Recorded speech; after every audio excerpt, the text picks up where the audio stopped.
क्योंकि हमारे पास टाइम थोड़ा शॉर्ट है, जैसे कि मैंने बताया था कि इनकम टैक्स में कुछ अमेंडमेंट्स ज़्यादा थी, इसको हम सेल्स टैक्स की अमेंडमेंट्स को भी अभी डिस्कस करते हैं। सेल्स टैक्स की अमेंडमेंट में गुड्स की डेफिनेशन में एक production, transmission, elasticity of goods को एक्सक्लूड किया गया है, क्योंकि वो बेसिकली डिस्ट्रीब्यूशन और ट्रांसमिशन जो है वो सर्विसेज का पार्ट है, तो that has been excluded from here. और इसी तरह सप्लाई की डेस्टिनेशन में भी उसको एक्सक्लूड किया गया है, और बाद में इसको इनकम सेल्स टैक्स सर्विसेज में जो है इसको शामिल किया गया है 15% के हिसाब से। इसमें जस्ट ट्रांसमिशन और डिस्ट्रीब्यूशन ऑफ द इलेक्ट्रिसिटी की जो सर्विसेज हैं वो वाली आएंगी। अच्छा जी, टीयर वन रिटेलर में जो अमेंडमेंट आई है, इसमें आपको जस्ट एक्सप्लेन करता चलूं कि टीयर वन रिटेलर क्या होते हैं। टीयर वन रिटेलर वो हैं जो operating as a unit of national international change.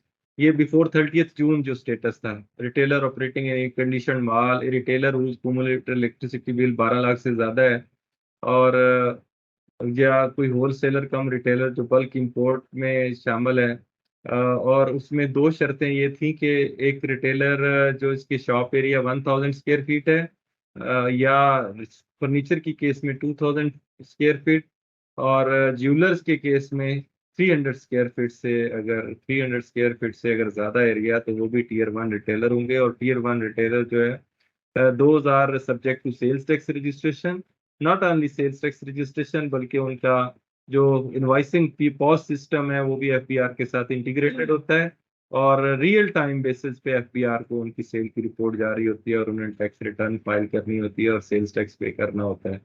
तो इसमें जो स्पेशली छोटे रिटेलर्स थे, जो एरिया की बेस पे उनका ख्याल था कि ये डिस्क्रिमिनेशन है, फर्नीचर रिटेलर्स के लिए भी कीजिए 2000 स्क्वायर फीट वाला जो है वो तो टैक्स में रजिस्टर्ड है और उस पॉज भी लगाया हुआ है, जबकि 2001 स्क्वायर फीट वाला 1999 यानी 1999 स्क्वायर फीट वाला जो है उसमें नहीं आता। तो देर वर सर्टन जो कि लोगों की चीजें थी और उसमें नहीं होना चाह रहे थे वो, तो उस उनके एहतजाज पे और एजुकेशन पे इसको जो दो शर्तें हैं स्पेशली एरिया वाली ये खत्म कर दी गई। अब एरिया के अलावा बाकी कोई इनमें से शर्त पूरी होती है, यानी ये ई और जी ए के अलावा बाकी जितनी शरायतें हैं वो इंटैक्ट हैं, उसमें से कोई भी शर्त पूरी होगी तो वो टीयर वन रिटेलर कहलाएगा और अपने आप को रजिस्टर करवाएगा और पॉज से इंटीग्रेट भी करेगा। देन फर्दर टैक्स जी, फर्दर टैक्स आप सबको पता है कि किन पे लगता है कि अगर कोई भी रजिस्टर्ड पर्सन अनरजिस्टर्ड पर्सन को सप्लाई करता है तो एक पेनल्टी के तौर पे फर्दर टैक्स लगता है इन एडिशन टू दी से स्टैंडर्ड सेल्स टैक्स रेट। जैसे 18% किसी को चार्ज करना है, अगर अनरजिस्टर्ड को सप्लाई करना है तो 3% एक्स्ट्रा करना है, एडिशनल टैक्स फर्दर टैक्स करना है, तो 18 की बजाय 21% हो जाएगा। तो इसमें वो जो अभी जो रेट हो जाएगा वो 4% हो गया है फ्रॉम 1 जुलाई ऑनवर्ड, और इसमें वो चार्ज करने अनरजिस्टर्ड को सप्लाई करते हैं। हाउएवर SRO 648 है जिसमें कुछ एक्सेप्शंस भी हैं, जैसे थर्ड शेड्यूल आइटम्स की एक्सेप्शन है, उसके अलावा एंड कंज्यूमर्स वाली एक्सेप्शन है, तो वो स्टिल एप्लीकेबल होंगी। बट अदर देन दोज के persons who are required to be registered, अगर रजिस्टर्ड नहीं है तो उनके ऊपर 4% एडिशनल टैक्स लगेगा, further tax at the rate of 4%। Alternate dispute resolution committee same जो इनकम टैक्स में एक्सप्लेन हुई है। Fifth schedule zero rating, zero rating में बेसिकली आपको पता है कि जो पांचवा शेड्यूल है वो उसमें वो डिफाइन करता है कि कौन सी गुड्स हैं जो जीरो रेटेड हैं, जैसे supply to diplomats, exports, supply of raw material components to export processing zones, और import to supplies made to other special economic zone. तो ये तमाम चीजें जो थी वो सीरियल नंबर्स हैं और भी इसमें। तो 8 के बाद 8A एक इंसर्ट की गई है कि पर import or supplies made by to a qualified investment as specified of the first due to the Foreign Investment Protection Act 2022, जैसे कि इनकम टैक्स में भी थी एग्जामेशन इनकी, कि उनको जो सप्लाईज की जाएंगी उनकी भी जीरो रेटिंग होगी अगर वो इंपोर्ट करेंगे तो। देन जीरो रेटिंग अगर फर्दर इसमें सीरियल नंबर 12 जो है उसमें जो चेंज की गई है, ये it deals with the raw materials, packing material, सब कंपोनेंट्स जो कि रिस्ट्रिक्शन उसमें preparation suitable for infants put up for retail sale not exceeding 500 पर 2000 ग्राम्स। इसके लिए जो था कि ये प्राइस की बेस पे जीरो रेटिंग अवेलेबल थी। इस प्राइस को चेंज किया गया है 5000 की बजाय 500 की बजाय 600 पर 200 ग्राम्स कर दिया गया। देन ये कुछ और एग्जाम्पशंस हैं। इसी में सीरियल नंबर 12 में कलर पेंसिल राइटिंग ये वो ज्योमेट्री बॉक्सेस की एक एग्जाम्पशन थी, वो स्टिल है लेकिन उसमें कुछ एनहांसमेंट की गई है। Other drawings marking out mathematical calculating machines, यानी इसमें ज्योमेट्री बॉक्सेस शामिल हैं जो पीसी की हेडिंग 9027 में इनकी भी जीरो रेटिंग होगी। उनके रॉ मटेरियल्स जो हैं बेसिकली उनको भी जीरो रेटिंग होगी और वो अपना इनपुट जो है उसको एज ए रिफंड क्लेम कर सकेंगे इसके जो मैन्युफैक्चरर्स हैं। देन जी फिफ्थ शेड्यूल में एक सीरियल नंबर 13 है। उसमें ग्वादर फ्री जोन को जो सप्लाईज थी वो रॉ मटेरियल्स की सिर्फ एग्जाम्पशंस थी, रॉ मटेरियल्स की। अभी इसमें सप्लाई ऑफ कमोडिटीज भी आ गया है कि तमाम कमोडिटीज एंड रॉ मटेरियल जो है वो ग्वादर फ्री जोन में अगर सप्लाई होंगी तो उनकी 0% का रेट होगा। देन सिक्स शेड्यूल आप सबको अंदाजा है कि deals with the exemption of goods, और एग्जाम्पशन ऑफ गुड्स में कुछ आइटम है जैसा कि जिंजर टर्मरिक चिल्लीज वो एग्जाम्प्ट हैं, लेकिन जो ब्रांड नेम और रिटेल पैकिंग में जो सेल होते हैं अंडर ए ब्रांड नेम वो एग्जाम्प्ट नहीं है। तो इसमें बेसिकली जो चेंज की गई है उसमें सोल्ड इन रिटेल पैकिंग का वर्ड हज़फ कर दिया गया है। यानी उसमें बेसिकली ये होता था कि दोनों शर्तें पूरी होनी जरूरी थी कि under a brand name in retail packing. तो sometimes under a brand name bulk sale होती थी तो वो लोग कहते थे कि ये एग्जाम्प्ट है। तो इसका अब स्कोप जो है वो बढ़ा दिया गया है टैक्सेबिलिटी का, कि रिटेल पैकिंग में ना भी हूँ आइटम तो तब भी अगर ब्रांड नेम के तहत सेल हो रहे हैं तो वो एग्जाम्प्ट नहीं होंगे। Otherwise other than brand name अगर कोई सेल हो रही है रेड चिल्लीज जिंजर और टर्मेरिक हल्दी वगैरह जो होती है इसको एग्जाम्पशन होगी। देन एक blood bags CPDA with blood transfusion set pack in aluminium foil, ये भी बेसिकली इसकी भी एग्जाम्पशन अवेलेबल है। इसको क्लैरिफाई किया गया है कि blood transfusion sets not packed in aluminium foil with blood bags in corresponding quantity in the same assignment as are also exempt। यानी इसको एक्सप्लेन किया गया है कि ये भी एग्जाम्प्ट होंगे। सिक्स शेड्यूल में सीरियल नंबर 151 एंड 152 ये supplies and import of plant and machinery equipment for in tribal areas, यानी फाटा पाटा की जो एग्जाम्पशन है वो 2023 में, बाकी भी जो इनकम टैक्स से एग्जाम्पशन है फेडरल एक्साइज से वो 2023 में एक एंड हो रही थी, उसको 24 तक लेके जाया गया है। सीरियल नंबर 159 160 में एक चेंज है, ये रिडंडेंट एंट्री थी इसको डिलीट किया गया। हाँ एक फर्टिलाइजर में चेंज की गई है कि फर्टिलाइजर में एग्जाम्पशन थी पहले, अब फर्टिलाइजर की एग्जाम्पशन है लेकिन डीएपी को इसमें से निकाला गया है। और डीएपी जो है वो रिड्यूस रेट उसके लिए 8 शेड्यूल में प्रोवाइड किया गया है, लेकिन डीएपी यानी रिड्यूस रेट पे होगी सब्जेक्ट टू सेल्स टैक्स। और इसके साथ साथ फर्टिलाइजर्स को subject to fertiliser fed fertiliser excise duty भी रखा गया है, उधर भी 5% ड्यूटी भी होगी। सिक्स शेड्यूल में जी सीरियल नंबर 27 वीट ब्रांड एक आइटम है, इसमें ये एग्जाम्पशन जो है वो अवेलेबल थी लेकिन उस एग्जाम्पशन को फर्स्ट डे ऑफ जुलाई 2018 से एप्लीकेबल किया गया। ये शायद 2021 या 22 में ये ऐड हुआ था आइटम, उसको रिप्लेस हुआ था, उसको फर्स्ट जुलाई 2018 से इफेक्टिव किया गया। देन कुछ ये सीरियल्स हैं जो सिक्स शेड्यूल में एग्जाम्प्ट हैं, योगर्ट बटर देसी घी प्रोसेस चीज मीट ये वो। और exemption available to the above items including those sold in retail selling retail packing में। तो रिटेल पैकिंग में इनकी अगर ब्रांड नेम और रिटेल पैकिंग में है तो तब एग्जाम्पशन नहीं है, अदरवाइज इनकी एग्जाम्पशन है। तो ये भी बेसिकली चेंज किया गया कि रिटेल पैकिंग का होना जरूरी नहीं है, अगर ब्रांड नेम में भी ये सेल हो रहे हैं तो तब भी टैक्सेबल होंगे, अदरवाइज अनब्रांडेड अगर होंगे तो फिर ये आइटम्स एग्जाम्प्ट होंगे। इसमें एक और टेक्सटाइल लेदर सेक्टर के जो रिटेलर्स हैं उनके लिए रिड्यूस रेट प्रोवाइडेड था। 12%, पहले 10% होता था, फिर 2-3 साल पहले इसको 12% किया गया और अभी इसको 15% किया जा रहा है। कहीं लेदर और टेक्सटाइल आइटम्स के जो आउटलेट्स हैं उनकी पीओएस इंटीग्रेशन भी है विद एफबीआर ऑनलाइन पोर्टल, और उस वो अगर है तो देन उनका रिड्यूस रेट है। जबकि standard rate you all know is 18%। जबकि इनके लिए इंटीग्रेटेड अगर हैं विद एफबीआर सीरियल नंबर 66 के तहत तो 15% रेट होगा, जो कि प्रीवियसली 12%। एट शेड्यूल जो है वो डील करता है जी रिड्यूस रेटेड गुड्स को, जिसमें मीन स्टैंडर्ड रेट अगर 18% है, जो एट शेड्यूल में गुड्स स्पेसिफाइड हैं उनके लिए रेट होता है जो जैसा कि उसमें स्पेसिफाइड हूँ। तो इसमें सीरियल नंबर 81 है, जिसमें ड्रग्स जो मेडिसिन हैं फार्मास्यूटिकल सेक्टर के लिए रिड्यूस रेट प्रोवाइडेड है 1%। और ये रिड्यूस रेट भी बेसिकली इंपोर्टर और मैन्युफैक्चरर जो है वो पे करता है और फर्दर चेन में टैक्स नहीं है।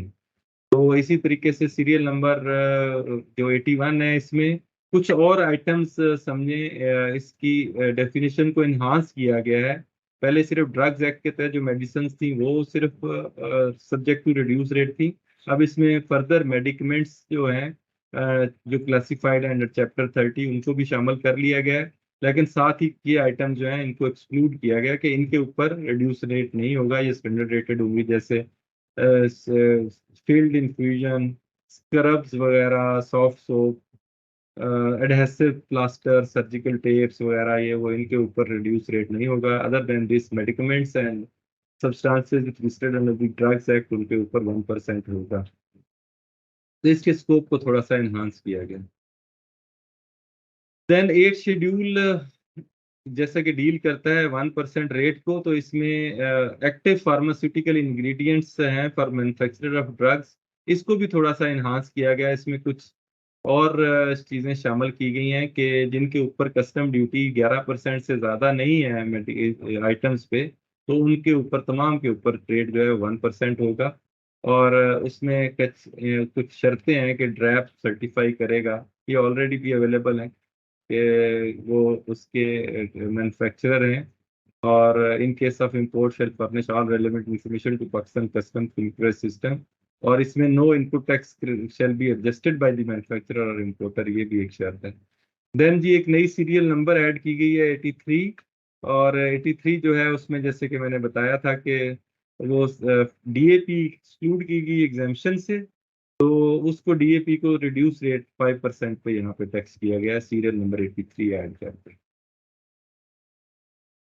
अच्छा जी, बस छोटी सी अमेंडमेंट्स रह गई इनकम टैक्स और amendments in the sales ICT tax on services ordinance, क्योंकि आईसीटी में जो टैक्स है that is also part of the federal tax, और उसमें जो अमेंडमेंट्स होती हैं वो भी जो फेडरल फाइनेंस बिल है उसके तहत, फाइनेंस एक्ट है उसी के तहत होती हैं, ये भी फाइनेंस एक्ट का पार्ट है। तो that is also our subject today. इसमें टैक्सेबल सर्विसेज जो हैं, इसमें एक पहली सर्विस थी services provided by hotel, motors, restaurant, guest houses, marriage halls वगैरह, ये वो। तो उसमें जो चेंज है, एक तो उसको थोड़ा सा सर्विसेज पहले रिपीट हो रही थी, थोड़ा सा उसको रिप्लेस किया गया है सीरियल नंबर 1 में जो सर्विसेज डिस्क्रिप्शन है।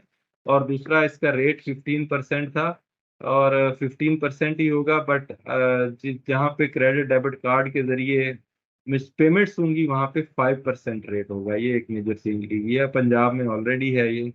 और जहाँ पे कैश के जरिए पेमेंट होंगी वहां पे रेट जो है वो 10%, वो 15% ही होगा। देन जी टैक्सेबल सर्विसेज की लिस्ट में services provided serial number 11, sorry ये 1111 इस तरीके से हो गया है ड्यू टू कॉलम की श्रिंकेज की वजह से।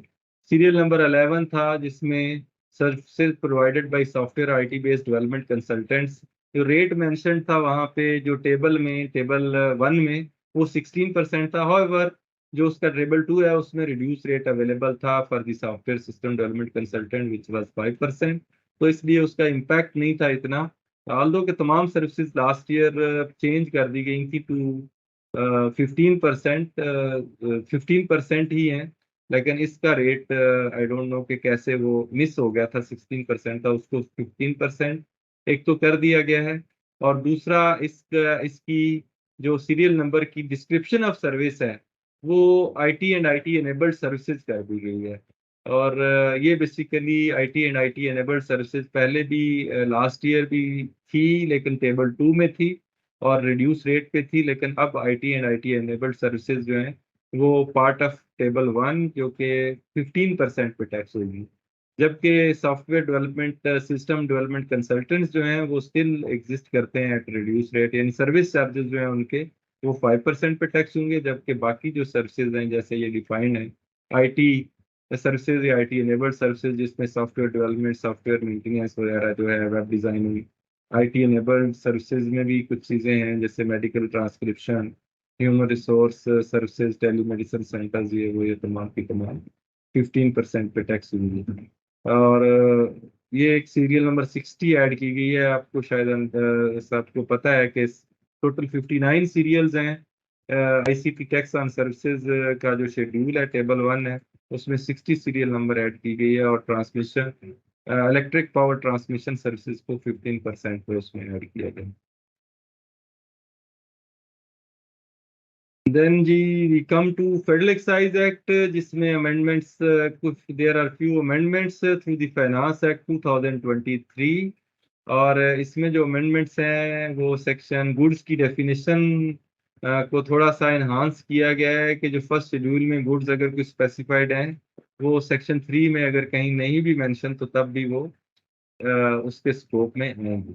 यानी कोई ऐसी सर्विस हो सकती है जो कि फर्स्ट शेड्यूल में गवर्नमेंट डाले तो उसमें वाइडर सर्विसेज में टेबल 1 में या टेबल 2 में वो भी part of scope of this tax हो, एफईडी होगी। अच्छा, इसमें फर्दर फिर एक अमेंडमेंट है सेक्शन 29 जो कि अपॉइंटमेंट एंड डेलीगेशन ऑफ, उसमें थोड़ी सी directorate of general of digital initiatives add किया गया, ये जर्नल टेक्निकल अमेंडमेंट है। देन एडीआरसी का सेम कॉन्सेप्ट है जैसा कि उधर बयान किया गया। फर्स्ट शेड्यूल एक्साइजेबल गुड्स, इसमें थोड़ी सी चेंज है जी। 8C टोबैको मिक्स की पहले रेट था 5200 पर केजी, और तो भी हो गया है ₹16,500 पर केजी। उसके अलावा शुगरी फ्रूट जूसेस, इनका रेट जो है वो last 10% of the federal excise 10% rate था, अभी इसका रेट जो है वो 20%, यानी स्क्वाशेस वगैरह ये वो इनके ऊपर ये लास्ट ईयर ही एक दो साल पहले ही इनके ऊपर फेडरल एक्साइज ड्यूटी लगी है, तो वो 10% की सेल्स टैक्स अलग होता है इनके ऊपर। यानी सिगरेट और कोल्ड ड्रिंक्स के ऊपर सेल्स टैक्स 18% स्टैंडर्ड रेटेड है ही है, ये एक एडिशनल फेडरल एक्साइज ड्यूटी है जो कि इनके ऊपर लगती है। तो उसके ऊपर 10% को 20%, यानी 20% इन जूसेस के ऊपर प्लस 18% सेल्स टैक्स। तो आप खुद देख लें कि कितना टैक्स जो है गवर्नमेंट इस पे कलेक्ट करती है। जो आप ये जूसेस वगैरह पीते हैं, फ्रूट जूसेस वगैरह, तो इतनी प्राइस आप गवर्नमेंट को देते हैं। तो बेसिकली ये डिस्करेज करना चाहिए इसको, ये डिस्करेज ही करने के लिए होता है टैक्स ज़्यादा, बेसिकली रेवेन्यू मेजर भी है। And at the same time federal excise duty जो है वो कंजम्पशन को डिस्करेज करने के लिए किसी भी आइटम की लगाई जाती है। तो ये इसको डिस्करेज करने के लिए बेवरेजेस पे टैक्सेस हैं, ये सिगरेट पे भी बहुत ज़्यादा हैवी हैं, तो इस पे बहुत ज़्यादा टैक्स बन जाता है। 18% प्लस 20% मीन 38% टैक्स वी पे while have purchasing the juices, और वो रिटेल प्राइस पे होते हैं। देन जी एक्साइजेबल गुड्स में ये तीन आइटम्स पे एक्साइज ड्यूटी फर्दर लगाई गई है, पहले नहीं थी। इनएफिशिएंट बल्ब जो हैं, फैंस जो हैं, उनके ऊपर ₹2000 पर fan duty, federal excise duty है। बजट में ये 1 जुलाई से इफेक्टिव होना था, लेकिन अभी जो अप्रूव हुआ है उसमें फैन मैन्युफैक्चरर्स ने राब्ता किया कि उनके लिए कुछ सिस्टम में, और उसकी वेरी जो Pakistan standard quality control authority है, और उसके साथ उनके कुछ मसाइल चल रहे थे कि वो उसको कैसे सर्टिफाई करेंगे कि वो इनएफिशिएंट है या एफिशिएंट है, तो इसलिए इसको इफेक्टिव फ्रॉम 1 जनवरी 2024 किया गया है। इसी तरीके से बल्ब्स का भी ऐसे ही है कि 20% ऑफ दी वैल्यू जो इनएफिशिएंट बल्ब है उनके ऊपर होगा, और ये भी 1 जनवरी 2024 से एप्लीकेबल होगा। फर्टिलाइजर्स उधर एग्जाम्प्ट हैं, डीएपी जो है वो सब्जेक्ट टू रिड्यूस रेट 5% है, और फर्टिलाइजर इटसेल्फ अभी ऐड की गई है सीरियल नंबर 62 और उसके ऊपर 5% टैक्स होगा, यानी डीएपी के ऊपर जो सेल्स टैक्स है इन एफईडी इन सेल्स टैक्स मोड वो 10%, 5% प्लस 5% हो जाएगी, और बाकी जो फर्टिलाइजर हैं उनके ऊपर 5% in VAT mode sales tax FED होगी, जो कि सेल्स टैक्स मोड में ही पे होगी। देन जी एक्साइजेबल सर्विसेज, इसमें जस्ट छोटी सी इन्हांसमेंट है। फ्रेंचाइज सर्विसेज थी subject to 10% of the charges. ये बेसिकली सर्विसेज जितनी है टेबल 2 में एक्साइजेबल सर्विसेज, ये अगर कोई प्रोविंशियल टैक्स है उनके ऊपर तो फिर प्रोविंशियल टैक्स एप्लीकेबल होगा, अगर प्रोविंशियल टैक्स नहीं है तो ये वाला टैक्स जरूर देना होगा। तो 10% ऑफ द चार्जेस था फ्रेंचाइज सर्विसेज पे। अब royalty and fee for technical services has also been included which will be subject to 10% of the charges. तो बहुत सारे सूबों में तो franchise royalty fee for technical services otherwise ही टैक्सेबल है, इधर रिड्यूस रेट या स्टैंडर्ड रेट पे 15%, लेकिन अगर नहीं है तो फिर यहाँ पे देनी होगी। जबकि फेडरल में ये डेफिनेटली फ्रेंचाइज सर्विसेज अलग से उसमें सर्विस शेड्यूल में नहीं है, इसलिए इस फ्रेंच यहाँ पे ये रेट एप्लीकेबल होगा। देन जी कंडीशनल एग्जाम्पशंस हैं, वही qualified investment under the protection foreign investment protection act, ये वाली भी आपको एग्जाम्पशन जो है इसकी फेडरल एक्साइज ड्यूटी से भी दी गई है। So this was all from my side. Thank you so much. Now Imran Malik साहब our expert is here, और वो 5 मिनट में आपको इसका टेक होम, क्योंकि अमेंडमेंट्स काफ़ी ज़्यादा थी ऑल्दो कि आपने बहुत तवज्जो से सुनी होंगी, लेकिन एक टेक होम जो जिन चीज़ों का आपको स्पेशल जो अमेंडमेंट्स हैं जिनका आपको पता होना चाहिए as a user, as a compliant tax payer, as an entity compliant, आपको जिन चीज़ों का पता होना चाहिए उसके बारे में इमरान मलिक साहब 4-5 मिनट की ब्रीफिंग देते हैं। उसके बाद क्वेश्चन आंसर सेशन जो है वो हम स्टार्ट कर सकते हैं। ओवर टू मोहम्मद इमरान मलिक साहब।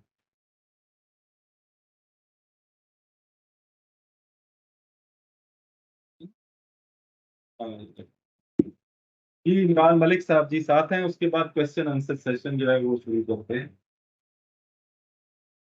इमरान मलिक साहब जी इज एफसीएम में partner at TMRAC. He is ACIS यानी चार्टर्ड सेक्रेटरी भी हैं, he is LLB advocate as well. तो he is handling tax matters of our clients, जितने भी क्लाइंट्स हैं हमारे एडवाइजरी में इनका माशाल्लाह बहुत ज़्यादा रोल है, एक्सपर्टीज है। तो टेक होम जो है उसके बारे में थोड़ा सा एक्सप्लेन करेंगे आपको। जी, over. thank you, Mia Saab, and Assalamu alaikum to all participants. Hope so you are listening to me. And मियाँ साहब का बहुत शुक्रिया, थैंक यू अगेन। उन्होंने बहुत फाइनेंस एक्ट के ऊपर आप लोगों को इंसाइट दी, और बाकी हमारी जो टेक्निकल टीम है जिन्होंने इस सेशन वेबिनार को ब्रॉडकास्ट करने में स्मूथली हेल्प की। तो जैसे कि मियाँ साहब ने बहुत अच्छी तरह आपको इसके ऊपर ब्रीफ कर दिया, लेकिन ये है कि मियाँ साहब ने जैसे हुक्म किया कि इसमें जो टेक होम है या जो 5-6 पॉइंट्स हैं जिनका हम लोगों ने ख्याल करना है बिफोर कंक्लूडिंग सेशन और before going to question answer session, मैं वो यहाँ पे ब्रीफ करना चाहूँगा। सबसे पहले अगर हम इनकम टैक्स ऑर्डिनेंस की तरफ आए तो उसमें जैसे हमने सीखा कि सेक्शन 149 है, उसके रेट्स इन्हांस कर दिए गए हैं। तो डेफिनेटली जब बीइंग अ विदहोल्डिंग एजेंट आप जब टैक्सेस विदहोल्ड करेंगे तो इस चीज़ का फ्रॉम जुलाई 2023 की जो भी सैलरी पे होगी उसमें जो है टैक्सेस वो नए रेट्स के मुताबिक जो फर्स्ट शेड्यूल में दिया गया है उसके मुताबिक टैक्स विदहोल्ड करेंगे। दूसरे नंबर पे जो एक चेंज आई है वो सेक्शन 21M है, जो सैलरीज की लिमिट है थ्रू कैश। वो जैसे कि मियाँ साहब ने बताया था, मिनिमम वेजेस को भी फेडरल में 25,000 से 32,000 कर दिया गया है। तो सिमिलरली जो मिनिमम जो सैलरी है 32,000 तक वो आप कैश दे सकते हैं। अगर 32,000 प्लस सैलरी होगी तो डेफिनेटली थ्रू बैंकिंग चैनल ही जाएगी। तो ये एक बेनिफिट दिया गया है कि जो लो सैलरी या लो वेजेस वाले लोग हैं उनको एक सहूलत दी गई है कि उनकी सैलरी 32,000 तक कैश हो सकती है। इसके बाद अगर हम आ जाए सेक्शन 147, सेक्शन 147 डील करता है एडवांस टैक्स से।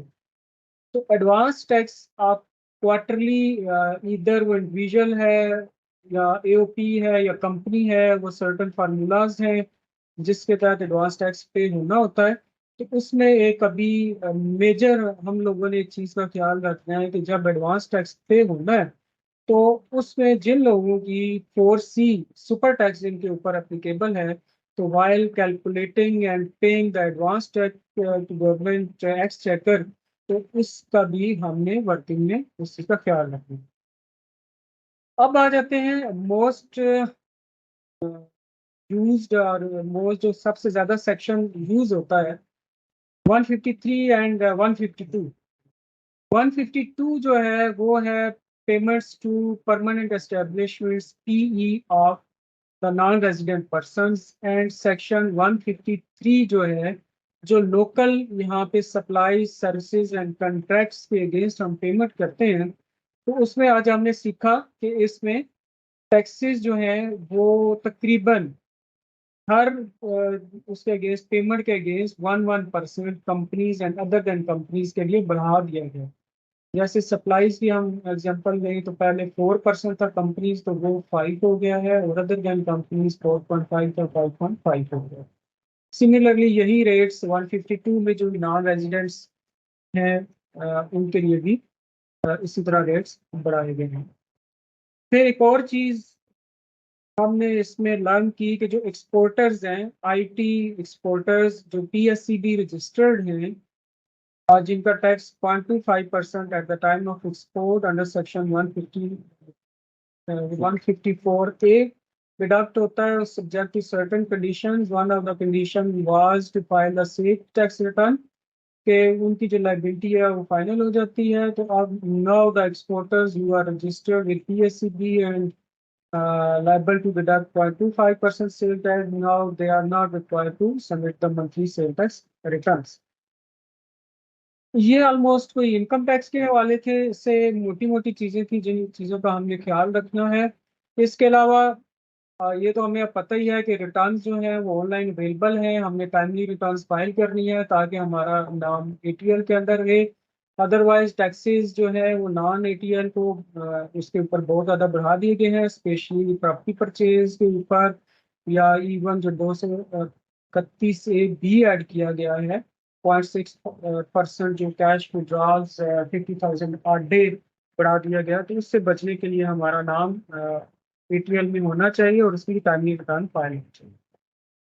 अगर अब अगर हम आए सेल टैक्स की तरफ, तो सेल टैक्स एक्ट में सेक्शन 31A है जो ये कहता है कि अनरजिस्टर्ड पर्सन या बंदा अगर रजिस्टर्ड भी हो लेकिन वो ATL list of sale tax में इसका नाम अवेलेबल नहीं है, तो उससे सेल टैक्स चार्ज उसको एज अ प्लेंटी जो बंदा सप्लाई कर रहा होता है या जो रजिस्टर्ड पर्सन है उसने 4% अभी टैक्स चार्ज करना है। प्रीवियसली ये रेट 3% था। तो अभी आप जब भी आप देखेंगे तो ऐसा बंदा जिसका नाम एटीएल में नहीं है और आपका कस्टमर है, आप उसको कुछ सप्लाई कर रहे हैं, हाँ उसमें सर्टेन एक्सेप्शंस हैं 648 में, तो उसको अभी 3% की बजाय 4% सेल टैक्स चार्ज हो गया। और आखिर में एक चीज़ है, जस्ट जब भी आप अपने कामों से थक हार के कहीं पे जाएं और रेस्टोरेंट में खाना खाएं, तो इस्लामाबाद में ये एक खुशखबरी है कि जो रेट है वो 15 से 5% हो गया, लेकिन बहुत से रेस्टोरेंट जो हैं वो अभी भी सब्जेक्ट टू द कंडीशन कि आप उसकी क्रेडिट कार्ड या डेबिट कार्ड के थ्रू पेमेंट कर रहे हो। लेकिन बहुत सारे रेस्टोरेंट अभी भी पता चल रहा है कि वो 15% टैक्स चार्ज कर रहे हैं सेल टैक्स। तो आप अगर कोई 15% करें तो उसको कहें भाई कि अभी 5% हो गया। Thank you. ये मेरे ख्याल है कुछ चीज़ें थी कि जिसको जो है ना हमें ख्याल रखने की ज़रूरत है। तो now before question answer. Moving head, अगर कोई क्वेश्चन आंसर्स हैं तो वो हम अभी ले सकते हैं। मैं सभी बैठे हुए नहीं आ सकते।